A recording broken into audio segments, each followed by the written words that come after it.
This meeting is being held by teleconference. Pursuant to Government Code Section 54953, subsection E, the governor's proclamation of a state of emergency is still in effect, and we've made the necessary findings to continue to hold teleconference meetings in this manner. As always, if anybody would like to participate in the meeting, you'll be able to have an opportunity to use the raise the hand feature, or we will definitely make every opportunity we can to ensure that you have an opportunity to participate. We're going to begin now with just a roll call, if we could, Madam Clerk. County of Monterey, Supervisor Church. County of Santa Cruz, Supervisor Here. Monterey County Water Resources Agency, Supervisor Alejo. Present. Zone 7 Flood Control, Supervisor Hernandez. City of Watsonville, Director Bilicich. Present. And we have quorum. Thank you, Madam Clerk. Before we move into the regular agenda, which is the findings to ensure that we can hold this meeting, we want to have an opportunity for public comment for things that are not on today's agenda. We're within the purview of PRFMA. I imagine that everybody's here for the same purpose, but just to ensure, is there anybody who would like to comment during public comment on items not on today's agenda, but within this body's purview? Okay, seeing none, we'll move on to the first item of the regular agenda, which is going to allow us to actually hold this meeting, which is by motion to find that an emergency exists that severely impairs public health and safety and disrupts and threatens to disrupt public facilities under Government Code Section 54956.5 due to recent and ongoing storms and flooding. And it's pretty self-explanatory. Dr. Strudley, is there anything to add to that before we open it up to a vote? Nothing to add. All right. Is there anybody from the community that would like to address us on the ability for us to have this meeting? You will have the ability to comment on the actual briefing itself. Seeing none, does the director like to make a motion to allow us to hold today's meeting? I'll make a motion to hold the meeting today. All right. Second. All right. So we have a motion from Director Bilicich and a second from Director Alejo that the necessary findings have been made. If we could have a roll call, please, Madam Clerk.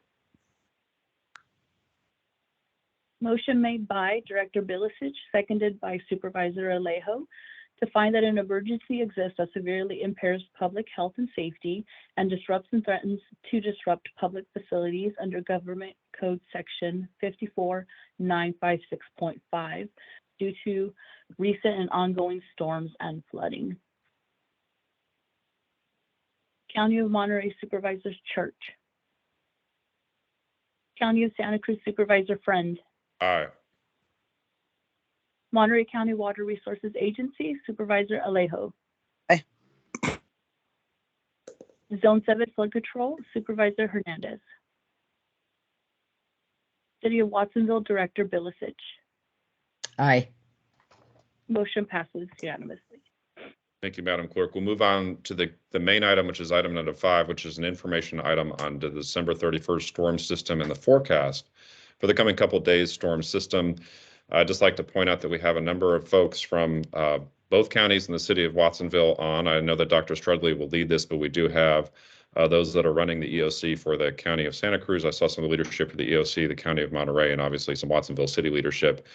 Even though this is an informational item, we definitely want this to be a conversation once Dr. Strudley made his presentation, so we can make sure that the information is shared and that we're all on the same page. Dr. Strudley, if I could please turn it over to you. Thank you, Chair Friend, members of the board, other elected leaders of the community, and leadership from our member agencies and other partner agencies. Thank you all for being here and joining us on this impromptu emergency meeting. I'd like to walk you through some images while I discuss the past and the future, the recent past and the immediate future in terms of what has happened over the last several days with the last atmospheric river and what we are expecting to happen and how PRFMA fits into the overall operations and planning moving forward. So with that, I'm going to start sharing my screen. Please bear with me 1 second. Okay.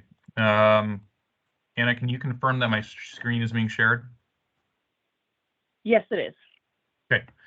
So what I want to first walk you all through is what happened leading up to the last atmospheric river event. So what you are looking at in this image is the December 30th to 31st quantitative precipitation forecast. So this is a mapped forecast of rainfall intensities through the December 30th, 31st storm system that was issued by the San Francisco Monterey Bay Area National Weather Service preceding the storm event.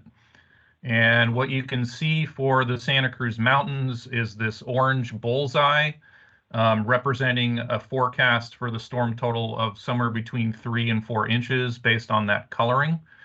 Surrounding areas with lesser amounts of rainfall going into the oranges and yellows and then greens moving down into northern Monterey County. So we went into this storm system with an understanding from the National Weather Service that storm total rainfall was probably going to be around 4 inches in the Santa Cruz Mountains and lesser amounts surrounding it. We were to understand that the atmospheric river was going to progressively move from the north through this to the south. That was going to move relatively quickly. The expectation and the forecast models were not suggesting that the atmospheric river was going to stall out over the Santa Cruz Mountains at all. That it was going to move relatively quickly through the Central Coast down into the Big Sur area and then dissipate as we moved out of December 31st. What I want to show you next is the actual storm total rainfall amounts over the last 96 hours, which includes the December 30th, 31st rainfall amounts. What you're looking at here is a graphical image from the California Nevada River Forecast Center, which is a branch of the National Weather Service. What you can see with these little icons on the map are the rainfall totals for various real-time rainfall recording stations. You can see up Mount Umunum, Uvis Canyon County Park, we're in the 8 to 9, almost 10-inch range. Ormsby Road and other areas above Corralitos Creek, kind of the 7 to 9-inch range and up to 10 inches in a couple isolated locations. So what happened when we moved through this storm is the rainfall preceding the atmospheric river that occurred on December 30th moved a lot more slowly and dropped a lot more rain and fully saturated the watersheds. And then the atmospheric river itself did behave in a manner that was kind of reminiscent of a stalling effect. It did hover over the Central Coast for a prolonged period of time during December 31st, the result of which is about twice as much, if not more than twice as much rain as was initially predicted that fell in the Santa Cruz Mountains. The result of this, I'm going to show you what happened on the Pajaro River at Chittenden. So this is the real-time recording stream gauge on the Pajaro River, which is upstream of the city of Watsonville and the town of Pajaro, up in the Santa Cruz Mountains, the gap between the Santa Cruz Mountains called Chittenden Gap. What you can see here is what's called a hydrograph. So on the bottom of this plot, just to orient you all, this is time going down across the bottom from December 28th all the way to the current time. And on the vertical axis here is basically the water level. So this tracks the water level on the Pajaro River as it moved through the storm system. You can see that it rose pretty drastically up to nearly 22 feet by January 1st. So the Pajaro River's response to the storm system lagged the rainfall on December 31st because it takes a while for all that runoff to filter down into the lower Pajaro River where this gauge is located. And the river level has stayed relatively high through that peak. A lot of times what we see on Pajaro River and particularly other drainages is a quick peak and then a drop back down. This peak has been prolonged because of continued runoff issuing from the Santa Cruz Mountains and elsewhere, funneling into the Pajaro River.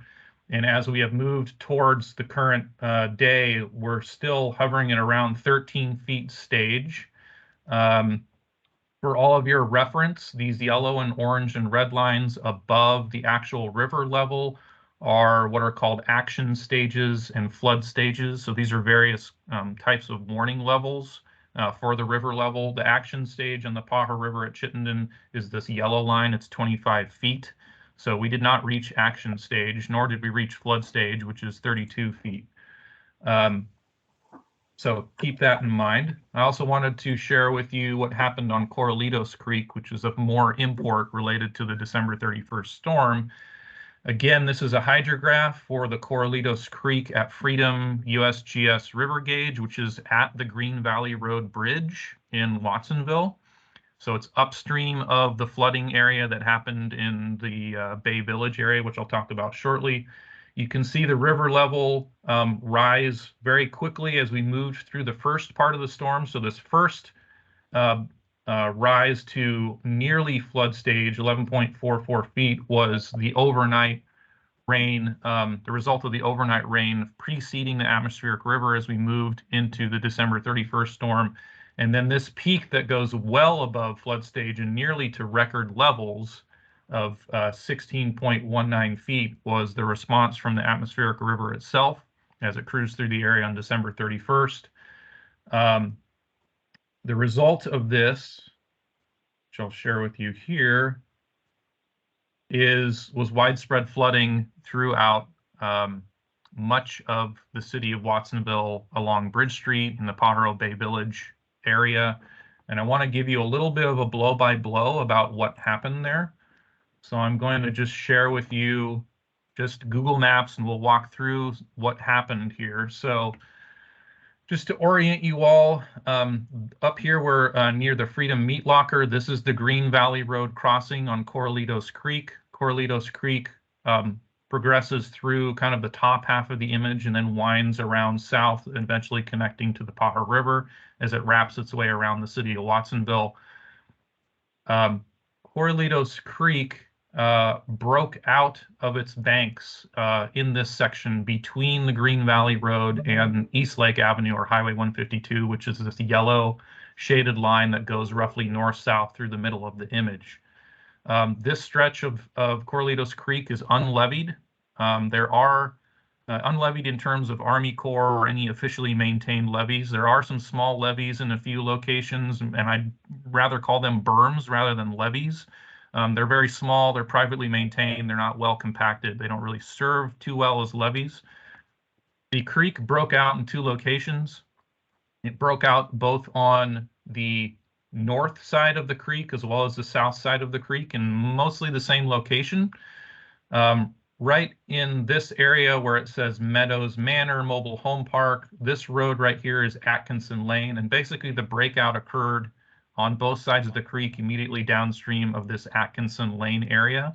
There is some high ground on the southern side of Corralitos Creek, right with this little bend downstream of Atkinson Lane. Once the creek moved through that bend and that high ground, it broke out on the low ground of the floodplain where this rather green looking field is.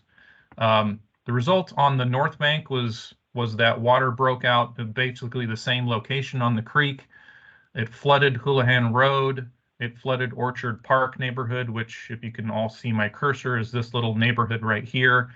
And waters also came down College Road and flooded a lot of the low-lying areas, the roads and houses along College Road. The slightly more devastating effect was the breakout on the south side of the creek. The waters flowed through these agricultural fields, and they all collect themselves, and I'm zooming in slowly here so your screens and online connections can keep up. But this little tiny rectangle immediately to the south of where it says F&J Tires, this is a privately maintained drainage basin associated with these farm fields. And the topography is very subtle through this area, but it all is amphitheatered and collects at this one spot. There is a culvert that goes under East Lake Avenue to the Bridge Street flood control channel, which is immediately to the north of Bridge Street here and follows the trace of Bridge Street. Those culverts were closed, and there was simply too much water and also berry crop debris that was trapped against a chain link fence that's along the roadway here at the downstream end of this little rectangular drainage basin. So basically it created a dam here which filled with water and debris until it let loose. That water flooded East Lake in the vicinity of Bridge Street. It did not go up as far as Condit Lane, but it did flood. I'm sorry that keeps bringing up there. It did flood this neighborhood here at Monk Court. It also flooded much of the Bridge Street area. Water could not be contained by the Bridge Street flood control channel, so it flowed down Bridge Street. And I'm going to slowly move the map here. And as it flowed down Bridge Street and overwhelmed the channel, it flooded Cerise, Cervello, Manzana, and a whole bunch of roads on either side of Bridge Street down in the Pajaro Bay villages. And the mud and water made it down as far as 129 and perhaps even a little bit further, but I did drive out there yesterday, and taking the turnoff from 129 to Bridge Street, there is mud all up and down the road on Bridge Street. So there was widespread flooding. Some of the homes actually had floodwaters come into their homes, not just up on their driveways and yards. So people were evacuated, but rather late in the game. And the reason the evacuations that came through in the communications from county and law and fire on the zone haven maps, the reasons there was not much warning here, or if any warning at all, is because we did not expect this to occur. We did not expect this level of flooding or breaching of Corralitos Creek to occur at all. And so we only advised our partners at Law and Fire who are controlling the evacuations to be worried about the Orchard Park and College Road area, not the city of Watsonville itself. So let me pause there as I kind of regroup here. There was no damage to any of the flood control facilities that will eventually and very soon become the responsibility of the Pajaro Regional Flood Management Agency. But there was, of course, a lot of widespread damage throughout the city. I want to, I want to quickly move into what we're looking at in the near future with this upcoming storm system before we go into questions, because I imagine there are a lot of questions and commentary to have with you all about what happened on December 31st. What's a little bit more important to me now in terms of managing the agency's responsibilities and helping the community is moving forward into this next storm. So what I'm shifting to now is the California-Nevada River Forecast Center quantitative precipitation forecast mapping. So this is an example of kind of the colored mapping that I showed you earlier. The difference here being is that this is the mapped precipitation amounts moving forward in time. This isn't a historical amount. So right now, I'm showing you kind of the general Bay Area portion of California. This is a 24-hour mapped total, and I'm going to walk us all through the 24-hour forecasted total. So right now, this is for today. We have a break in the weather today, and then the forecast only calls for a couple hundredth, basically a little spit or mist of rain coming down today, which has probably already fallen this morning, with most of the rest of the today being dry in terms of what's falling from the sky. So no rain is expected for today. But what is incredibly important and concerning is what we're moving into tomorrow and Thursday, and actually beyond that as well. So this is the 24-hour total for Wednesday, starting at 4 a.m. and going to 4 a.m. Thursday morning. What this depicts is nearly 5 inches or north of 5 inches in the Santa Cruz Mountains, and actually the local weather forecast office, who does not actually develop this data set itself, they usually take this data set and massage it for local conditions. They've suggested generically 4 to 8 inches of additional rainfall in the Santa Cruz Mountains, and even as much as 10 inches in some isolated areas higher up in the mountains. So we're expecting a prolific amount of rainfall with this next atmospheric river that's projected to come into our area. And this is on top of already saturated conditions and on top of creek and river levels that are already pretty high between storm systems. So there has not been significant drying at all of the watersheds, and the Weather Service and the USGS have confirmed that the few soil moisture gauges that they actually have positioned out in various locations are not seeing really any drying whatsoever. As we move into the next 24 hours after that, we continue to have rainfall on Thursday into Friday. Not as much, but we're continuing to be wet even after the main pulse comes through. As we move into Friday, we have a little bit of a break, but a little bit of rain will begin with starting on the weekend again. And as I move into the Saturday to early Sunday morning hours, again, we see a very heavy pulse. This is painting in 3 inches, but as the National Weather Service local office will take this and massage it, my estimation is that they usually increase the amounts that are shown in the Santa Cruz Mountains, because this model here that is used by the River Forecast Center has slightly different purposes, and Santa Cruz Mountains are usually underdone, as well as the general central coast and even down into Big Sur. So as we move into and through the weekend, we continue to see very wet weather on top of what we're seeing Thursday, Friday. In terms of what we're concerned about here at the staff level at PRFMA is 2 things. One is the Pajaro River itself, and the other, again, is the continued flood threat on Corralitos Creek. I'll talk briefly about the Pajaro River first, and then I'll move into Corralitos Creek. The River Forecast Center's main purpose is to provide river forecasts for select locations. And fortunately, one of those locations is that Pajaro River at Chittenden Stream Gauge, which is upstream, again, of the city of Watsonville, the town of Pajaro. This is a little bit busy of a graphic. This vertical line in the middle of this graph is the current time. So everything to the left of that line is what has happened in the past. So this blue peak that you're seeing here, this is the hydrograph that I shared with you earlier, showing the peak from the December 31st storm system on the Pajaro River. To the right of this line is what's forecast, not just in terms of rain, which are these green bars up at the top, but moving forward through the next several days, what's forecast on the river itself. So you can see up here, this yellow dashed line, this is the monitor stage at 25 feet. And what it shows here is a peak that rises up to nearly 26 feet by Thursday in response to the Wednesday-Thursday storm system. It's actually going to projected to push above monitor stage. In general, that shouldn't challenge our system and our levee system, but what I am a bit worried about is the potential for uncertainty to again arise in the forecast. Atmospheric rivers are notoriously difficult to predict their exact behavior. And as we saw with the December 31st storm system, the forecast models just couldn't predict the extent of rain that preceded the AR and also how the AR stalled over the Santa Cruz Mountains. So this result here is predicting some slow movement of the atmospheric river over the Santa Cruz Mountains. They are predicting that.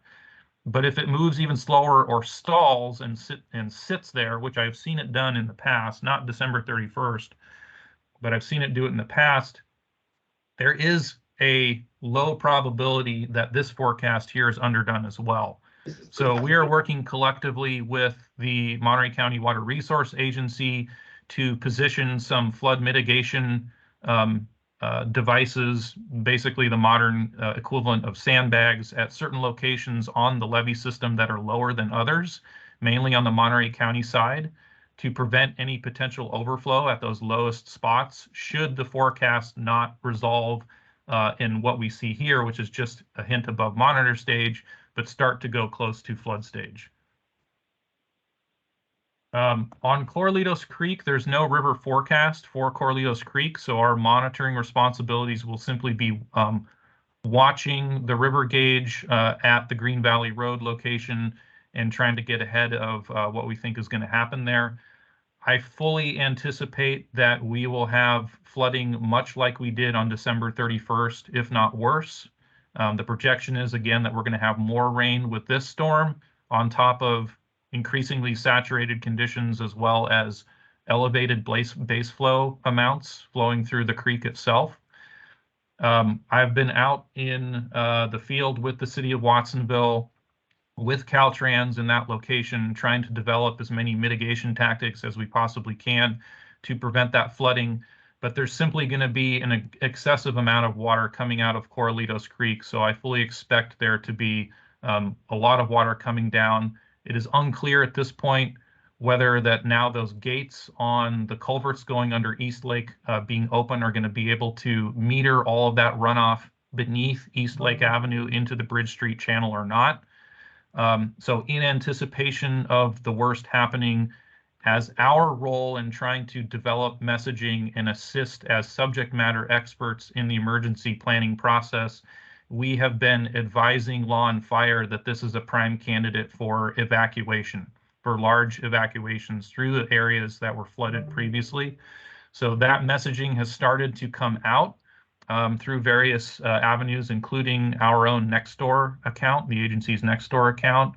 We're messaging that to you now. We have been messaging that to several of you in over the past couple days.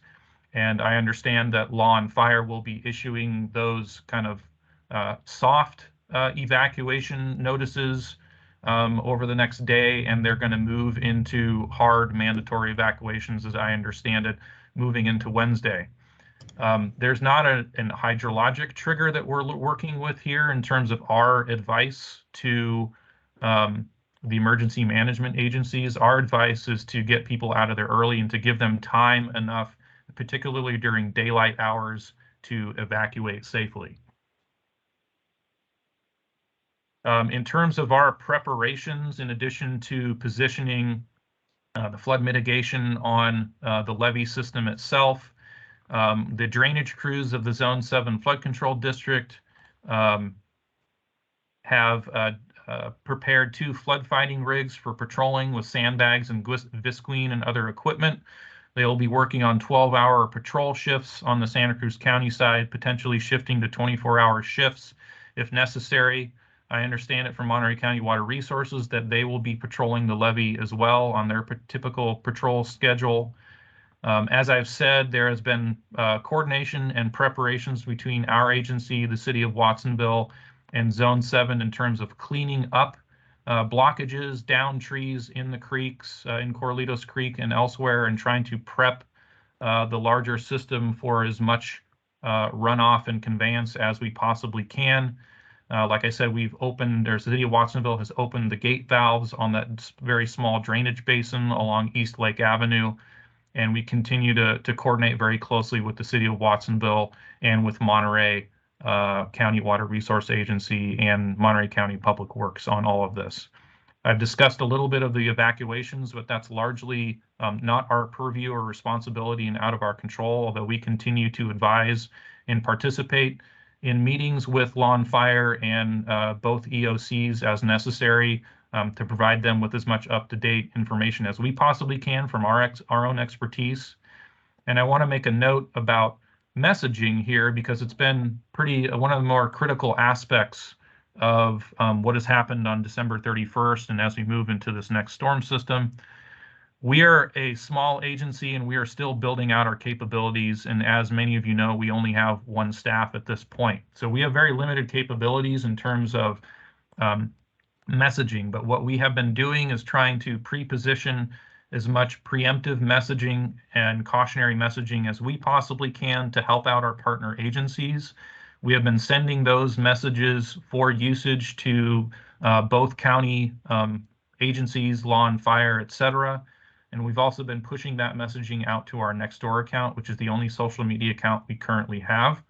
But it will be imperatively important as we move forward for our partner agencies to continue to message the need for evacuations and other preparatory information. And it deserves to be a conversation here as well as into the future about trying to identify one collective funneling point and venue for residents to look at in terms of information. There's a lot of different Facebook and Twitter accounts coming from both counties, from Law and Fire, from the EOC, etc. There's a lot of different places for people to look. Some people may choose to look at multiple sources, or I anticipate that it's probably more helpful to just have one centralized location. So as we go through conversations about messaging, again, outside the purview of this agency particularly, but it would be very helpful to collectively decide on a single collection point for information that's easy to use and well advertised. So with that, I'll break for questions and conversation, and thank you very much. Thank you, Mark. I know that there are going to be some questions and points. First, we'll turn it over before we open that up to Dave Reed, who's the head of the OR3 for the county and one of the leads at our EOC. Dave.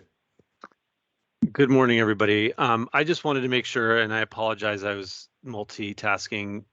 Mark, did you mention the intense winds as part of that discussion? I know we talked a lot about water levels, but the wind is another really big contributing factor that we're concerned about blowing debris into the creeks and streams. So I may have missed it, but I just wanted to mention that. No, thank you for that point, Dave. I didn't mention it. I mainly focused on the water, but yes, we do have included in that forecast from the Weather Service a high wind advisory that's been put out there already. We're going to have high winds moving into the early part of the storm as well as through different phases of it. Excuse me.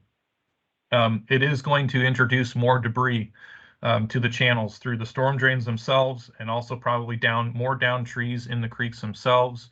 That is one of the things our patrol crews are going to have to keep a close eye on, that those trees don't block up certain portions. And even if they do, for these kinds of flow conditions, it's often exceedingly dangerous and therefore sometimes impossible for some of these trees that get blocked in the river channel to be removed because of the high flows.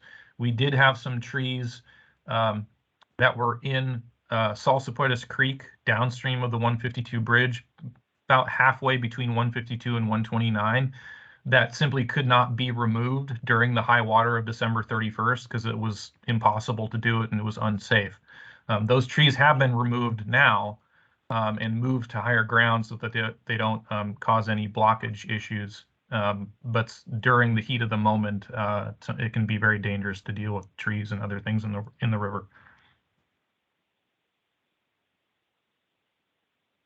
Mark, before we continue to open it up, one point that I think is most important for all the people here goes back to that communication standpoint. I know that the PIO for the EOC for Santa Cruz County is on. Obviously, we've got the communications to the degree that we have it through PRFMA. It would be useful either in this meeting or immediately after this meeting for there to be a decision made about who's going to be that single point of contact and where the information will be funneled up between the multi-counties up to some person that can disseminate it back out. The information that came out of the city of Watsonville last night was very good, and the pre-warning information, the information came out of your office was very good. It isn't 100% aligned, and so I do think that it would be useful for us to make a determination of who that single point of contact is. If it's Santa Cruz County PIO, that's fine, but I think then that there needs to then be a funnel into that individual if it's each county handling their own, but the information comes up. Do you have a scene? I'm sorry. Go ahead. This is Kelsey Scanlon from the Monterey County Emergency Operations Center. So we, as I'm sure Santa Cruz and Watsonville, have an obligation to notify our residents. And so I would prefer potentially to not have a single point of contact. I think it would behoove us to have possibly an email or a text or phone with one person per jurisdiction. So one from Santa Cruz County Department of Emergency Management, or OR3, one from Monterey County Department of Emergency Management, and one person from Watsonville, who are ultimately responsible for alert and warning for their respective jurisdiction having authority.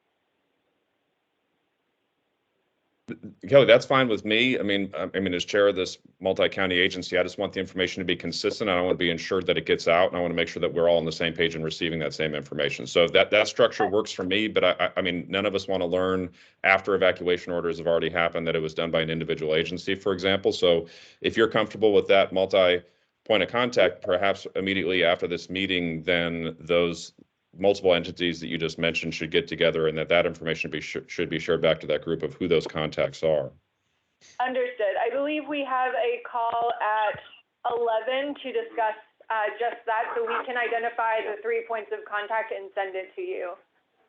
Appreciate it. Appreciate your work. I know no one's going to be sleeping over the next couple of days. Do we have anybody, any board members or anybody from the community? I recognize that there's, electeds and stuff that aren't necessarily on PRFMA, but this is your opportunity to ask these specific questions right now before the 11 o'clock cutoff.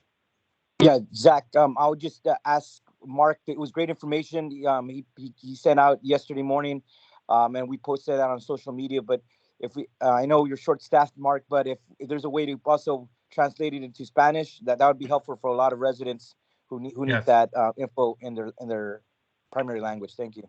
Yeah, I Mark, did. I did request Spanish translation.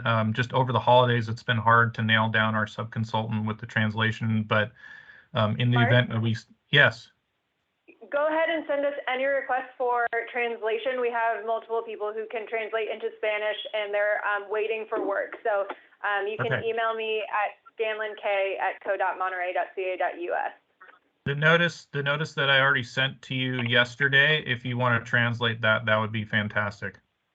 I believe they're doing so. But yeah, let us know whatever support you need for Spanish translation. We have multiple people. Appreciate it. Thank you. Perfect. Thanks. Crystal? Thank you, Dr. Strudley. I learned a lot from your presentation. One of my requests is that we get a copy of this actual presentation out to the community. I don't know if that's possible. I certainly learned more information that could affect individuals' decision-making about whether or not to evacuate or not, particularly in the areas of the Corralitos Creek, and the manner in which you were very direct about the anticipation of either equal or more severe flooding. I think we do need to do a better job at messaging that directly to the community. I'm sure you all know we have a senior citizen community that is gonna take longer to evacuate. So, you know, as long as a normal person may need, right, someone with special needs or the elderly may take double that amount. So, you know, I just really appreciate your messaging, and I wrote down several quotes. I think it's really important that that science-based language that is so direct be given to the community directly so that they can make the best decisions. Hopefully we can get a copy of this out, push it out to the community so that they understand. I didn't understand the unpredictability of atmospheric rivers, for example. And so somebody understanding that for the first time may make a different decision about evacuation. Thank you. Through the chair, if I may, I really appreciate those comments. Crystal, I posted our website in the chat. On our website, since we're recording this, we will try to push out this recording to our webpage as quickly as we can. I think that's the best thing because it shows the visuals and includes the oral presentation. I was flipping through various web pages and images, and so don't have a slide set prepared. So that's probably the best thing to be able to share with people. Great, thank you. And we've been doing door-to-door with our senior community. Again, these are the people least likely to have access to internet. And so the city has prepared a flyer for those individuals. And I think there's some salient points from this presentation that could be added to the information that we're doing in our door-to-door and community partnership outreach that may be helpful for that process for our particularly vulnerable population. Thank you. Yeah, and I didn't mention that. Thank you so much for being a part of that distribution process with the city. I was meeting with the city out in the field yesterday and looked over the draft flyer that they developed for the door knocking campaign. And I really appreciate the city of Watsonville going out and doing those door-to-door distributions, because I know there are challenges through other digital and social media avenues with some populations in that community. So the door-to-door was real key to that. So it's Marilyn Vieira. I'm here for Glen Church in District 2, Monterey County. I had a call this morning from a resident, a constituent in Pajaro, wondering about flyers. So thank you, Crystal, for bringing that up. His concern being that lots of people don't have internet. They don't, get on a computer each day, and they may not even do that on their phones. But whatever we can get out to the community, I just anticipated this afternoon doing a little legwork out there to try to get information to them at the very outside. And Kelsey and Nick, I can print Maya's message from yesterday with the links for sandbags and so forth, and just take it out to that community. But if I'm reinventing wheels here, it'll be great to know now so that I can streamline that, that effort. Marilyn, this is Nick. Yeah, we're aware of hi there. We're aware of that need, and we're going to follow up on it today. Okay. All right. Okay. So, Nick, if you just need someone, I live in Moss Landing.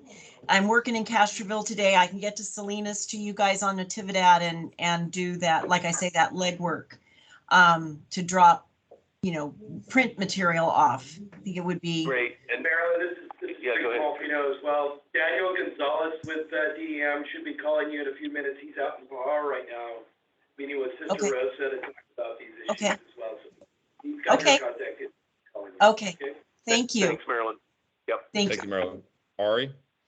Hi, thanks. And thank you, Crystal, for clarifying the council's position and our staff who's done a wonderful job. I am in the midst of it. I live actually in the senior area. It flooded our street.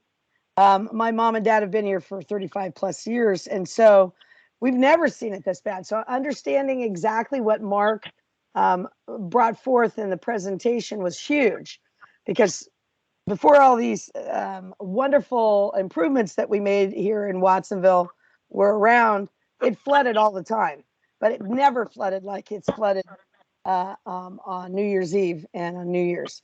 So speaking directly to communication, that's been the biggest and most difficult thing for all the seniors in this area, that they don't always check. Most of them didn't even go online. A lot of them don't go online. So our staff has been out, and I think the first day, yesterday, they did over 1,100 door knocks and handed out those flyers.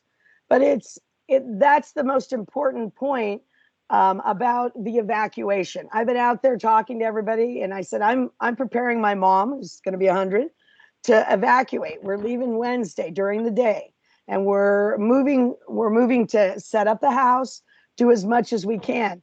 And we'd love to have Mark and also Renee, if he's on the call, police and fire come out to the neighborhoods and patrol, speak on the loudspeaker, let people know how serious this is, because old school works in the senior areas. And when they see police and fire saying, hey, listen, you really need to think about this. You need to, before it gets worse, it was bad enough before. It's really important. So I just wanted to reiterate what Crystal said is what's happening here, but really the messaging out. It's great that this presentation will be online, and for those seniors and folks in the area that can access that, that'll be great. But other than that, the only messaging our seniors are getting are word of mouth phone calls and people walking around talking to each other. And I just can't say enough about our neighborhoods, how they're coming together and they're helping each other with sandbags and everything, because it's massive. And we're working with a population, of course, that can't lift sandbags and can't do all this. And so it's been somewhat distressing. But thank you, Mark. That was a wonderful and very clear presentation about how it all went down. So thank you. Thank you, Ari. Just going in order here, Melody. I'm going to let Dave go ahead of me, please. Just briefly, I think I appreciate, as always, all the knowledge that Mark shares with me on a regular basis over the last week or so. I do think from a messaging standpoint, we want weather-related content to come from the National Weather Service. So even though Mark gave us a very detailed weather update and his institutional knowledge on river forecasting and all of that stuff, I do think that we want to be cautious that PRFMA doesn't become the authority and put yourself in a place of liability if you're out of alignment with the National Weather Service. Though, to Mark's point, in our experience, all of those forecasts were way under forecasted, and everything went much higher than forecast. But I want to just make sure, as we coordinate, as Monterey County mentioned at 11 o'clock, as we work on our communication coordination, we want to have the National Weather Service, I think, on the front on that side of things. And then I'll hand off to Melody to outline a little bit of what we're doing on that side. Thanks, Dave. So we are preparing some radio spot announcements because we're thinking people might be listening to the radio, even if they're not tuning into the television or the web or whatever. We're going to do those in both Spanish and English, and little 30-second spots that will ask the radio stations to, project throughout the day. And as things change, we'll update them. So I just want you to be aware of that. If someone could email me the flyer, that would be great, because we can then take that language as well and make sure that we're projecting it onto social media sites, just in case somebody does go onto social media. I think the most important message we want to get out there is be prepared to go, right? Do what you need to do now while you have a minute to think about it. Think about your pets. Think about, what you need to do to protect your home. Think about who you need to help you. If you need someone to help you get out, get ready now. That's the most important message I think that we can send to people.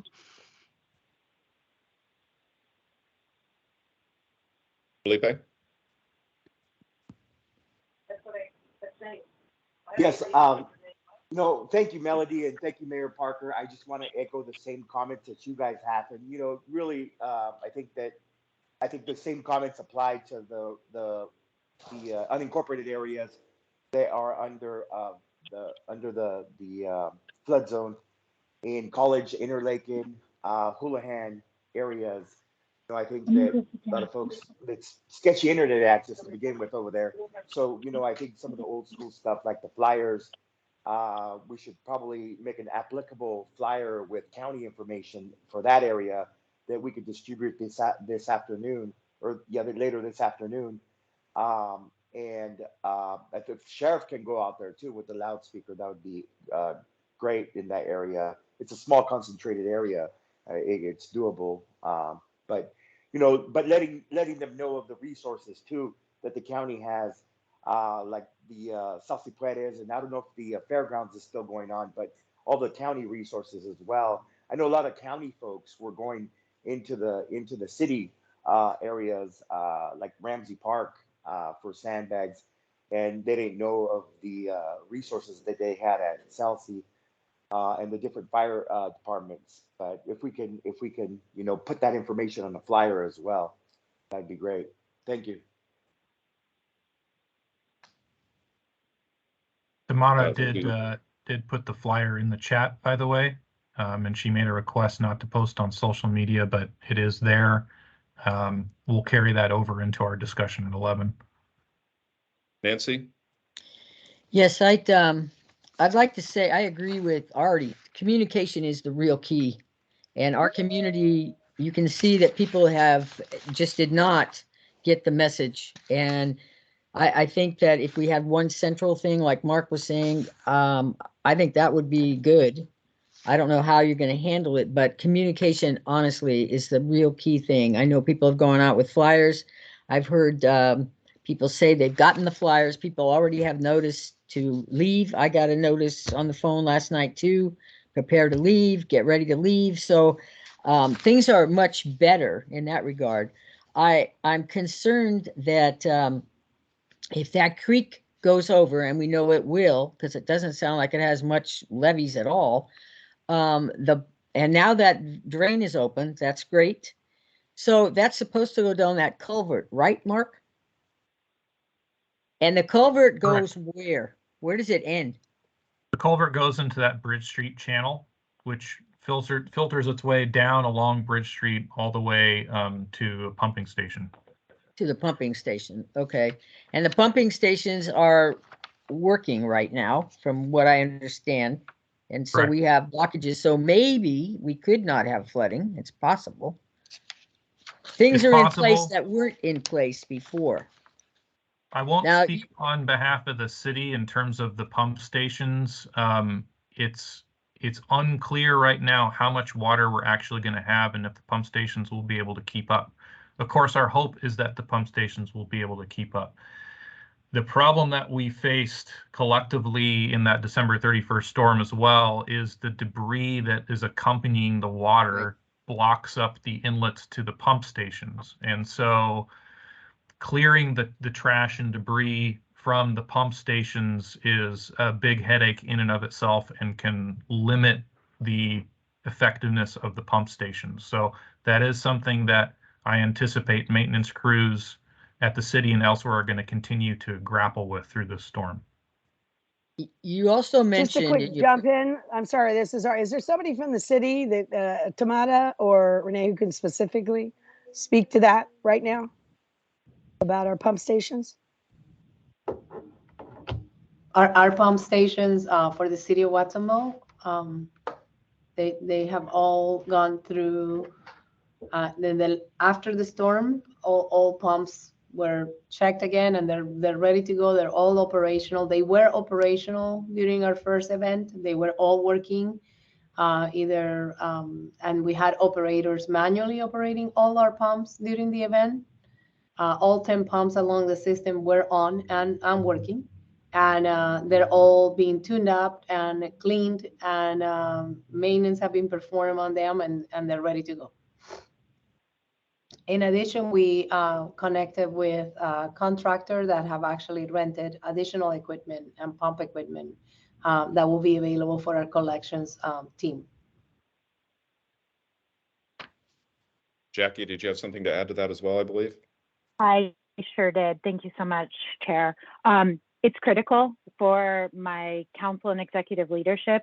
We're seeing a lot of residents pushing mud down the storm drain infrastructure. And Tamara, as our EOC director, I made this request to you.